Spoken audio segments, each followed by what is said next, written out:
कक्षा 10 के सभी छात्र इस हिंदी संस्करण के साथ सरस्वती नमः। आप लोग आज फिर बिहारी की भक्ति परक दोहों का आप लोगों ने पिछले संस्करण में बोध किया था। आज आप नीति की ओर बढ़ेंगे। शिक्षण कार्य इसका प्रारंभ हो रहा है। आप लोग अपनी पुस्तकें खोलेंगे और देखते चलेंगे, और जहाँ भी कोई भी त्रुटि समझ में यदि नहीं आती है तो उसको आप दोबारा पुनः आप पूछेंगे या कमेंट करेंगे। जिस प्रकार से नीति का प्रथम दोहा है, दुसह दुराज प्रजानुको क्यों न बढ़े दुख धुंध, अधिक अंधेरो जग करत मिलिमा वसु रविचंद। दुसह माने असहनीय, दुराज माने दो राजाओं का, प्रजान माने प्रजा के लिए, दुख द्वंद दो गुना दुख, बढ़े माने बढ़ता है, मावस माने अमावस्या, रवि माने सूर्य, चंद्र माने चंद्रमा। यहाँ पर बिहारी जी ने प्रसंग है आपका, बिहारी जी ने दो राजाओं के शासन के विषय पर प्रकाश डाला है। डालते हुए कहते हैं, व्याख्या है आपकी, दुसह दुराज प्रजानुको, दुराज माने दो राजाओं का। बिहारी जी कहते हैं कि दो राजाओं का शासन प्रजा के लिए दो गुना कष्टदायी होता है, अर्थात उससे फिर से पुनः दो राजाओं का शासन प्रजा के लिए असहनीय होता है और वह प्रजा को दो गुना कष्ट भी अधिक देता है, क्योंकि दो राजाओं का शासन प्रजा के लिए, दोनों राजा प्रजा से अपना कर वसूल करते हैं और बल्कि उनके प्रजा के हित की चिंता किसी भी राजा को नहीं रहती, इसलिए प्रजा को उससे, दो राजाओं से अत्यधिक दुख बढ़ता है। यह उसी प्रकार से है। उदाहरण देते हुए निचली पंक्ति में समझाते हैं, अधिक अंधेरो जग करत, इस संसार में सबसे अधिक अंधेरा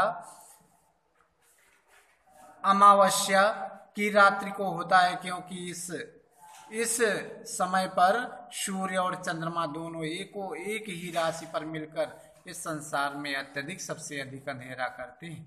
उसी ही प्रकार से दो राजाओं का शासन भी प्रजा के लिए अत्यंत कष्टकर होता है। आपका काव्य सौंदर्य की दृष्टि से यहाँ पर दुराज शासन के विषय में बताया गया है। तीसरा नंबर 2 है, दोहा छंद है, श्लेष, अनुप्रास और निर्दर्शना अलंकार है। तीसरा प्रसाद गुण है, शांत रस है और अभिधा शब्द शक्ति।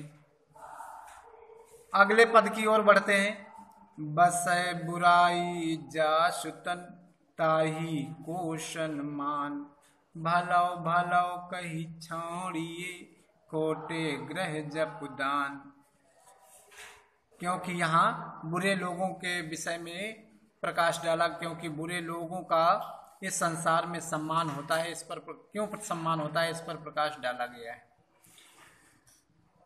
इस संसार की रीति बड़ी ही अलौकिक है, क्योंकि जिसके बसै माने बसती है बुराइयां, जास माने जिसके अंदर, जिस व्यक्ति के शरीर में समस्त बुराइयों का वास होता है, लोग यह समाज उसी का सम्मान माने सम्मान करते हैं, उसी व्यक्ति का लोगों के द्वारा सम्मान भी होता है।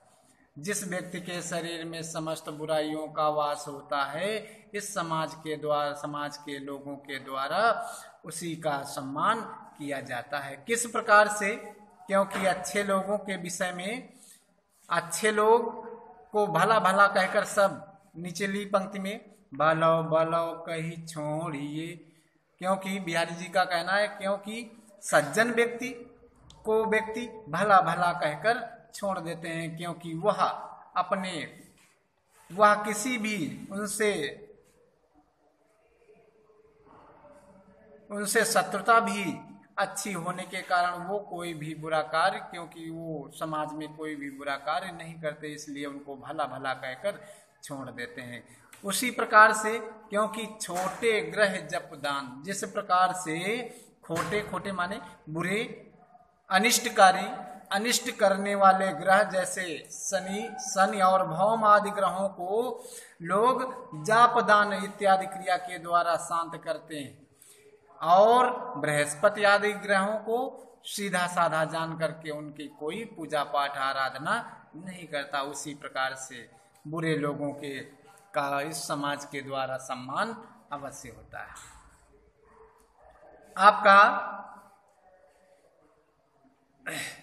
इस प्रस्तुत दोहे में बिहारी जी ने असज्जन लोगों पर प्रकाश डाला है। और नंबर 2 है अलंकार, अनुप्रास और निर्देशना अलंकार है। तीसरा दोहा छंद है, और आपका शेष वही रहेगा। आगे अगला देखिए पद, नर की अरु नल नीर की गतिये कई कर जोई, जे तो नीचो होए चले ते तो ऊंचो होए। इस संसार में नर की और नल के जल की स्थिति पर प्रकाश डालते हुए कहते हैं बिहारी जी, नर मनुष्य की और नल के जल की गतियां एक सी होती है। नर मनुष्य की और नल के जल की, नल से निकलने वाले जल की गति एक ही प्रकार की होती है, क्योंकि नल जितना नीचे जाता है उतनी ही उसमें जल ऊपर की ओर उठता है, अर्थात अधिक निकलता है। और इसी ही प्रकार से ते तो ऊंचो होए, और इसी ही प्रकार से व्यक्ति अपना जितना सर नीचे करके चलता है, अर्थात जितना विनम्र होता है, जितना ही सर नीचे करके चलता है उतना ही विनम्र होता है। कहने का भाव है, नल की स्थिति, नल जब चलाया जाता है, जब उसका हत्था नीचे की ओर जाता है और जल ऊपर बाहर की ओर अत्यधिक जल निकलता है। और इसी प्रकार से मनुष्य की गति को भी बिहारी जी ने दर्शाया है। इसी प्रकार से मनुष्य समाज में जितना ही सर नीचे करके चलता है उतना ही वह विनम्र माना जाता है। काव्य सौंदर्य है इसका, नल और जल, नल के नर मनुष्य और नल के जल की एक सी उपमा दी गई। और दूसरा है उपमा और स्वभावोक्ति, मानव के स्वभाव का वर्णन होने के कारण, और नल के जल से समानता और मनुष्य की जाने के कारण उपमा अलंकार और स्वभावोक्ति अलंकार। दोहा छंद, लक्षणा शब्द शक्ति, लक्षणा विधा और शांत रस।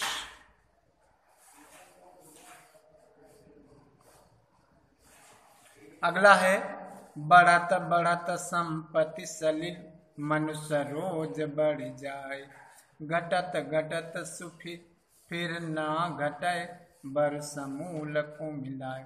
इसमें दो दो अर्थ हैं इस दोहे के, क्योंकि बिहारी ने अपना गागर में सागर भरा हुआ है।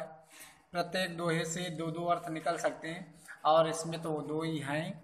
बढ़त बढ़त, मनुष्य के पास जिस प्रकार से, मानव के पक्ष में नहीं, पहले तालाब सरोवर के पक्ष में, जिस प्रकार से सरोवर में जल की अधिकता होने पर, सलिल माने जल, जल की अधिकता होने पर कमल, उसमें खिलने वाला कमल भी जल के साथ साथ बढ़ जाता है। और उस सरोवर का जल घटते घटते, जल की अधिकता कम होने पर वह कमल दंडनाल से घटता नहीं है, और वह धीरे धीरे जल के नष्ट हो जाने पर वह स्वयं ही कुम्भला करके पूरा समूल नष्ट हो जाता है।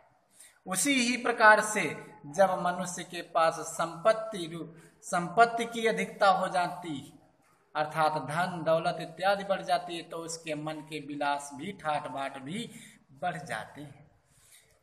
और वही ठाट बाट, वही हा संपत्ति रूपी जल अर्थात वह संपत्ति धन वैभव घटते घटते समाप्त हो जाता है, और बल्कि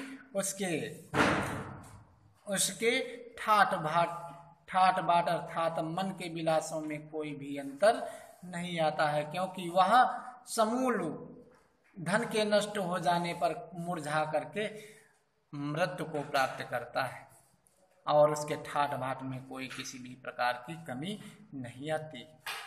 कहने का तात्पर्य यह है, फिर से एक बार पुनः, सरोवर में जल की अधिकता हो जाने पर कमल भी बढ़ जाता है, और वही सरोवर का जल घटते घटते कम हो जाने पर कमल नहीं घटता है, अर्थात जल की समाप्त हो जाने पर वह कमल कुम्हला करके पूरा नष्ट हो जाता है, मगर वह कमल दंडनाल समेत घटता नहीं। उसी प्रकार से मनुष्य के पास संपत्ति हो जाने पर मन के ठाट बाट और विलास भी बढ़ जाते हैं, और वही मन संपत्ति के घटते घटते वह ठाट बाट कम नहीं होते, क्योंकि वह मनुष्य को मुरझा करके पूरा नष्ट हो जाता है। इसमें मानव के ठाट बाट धन वैभव से के द्वारा ही ठाट बाट विलास निश्चित होते हैं। नंबर 2 है श्लेष, रूपक और अनुप्रास अलंकार है। दोहा छंद है।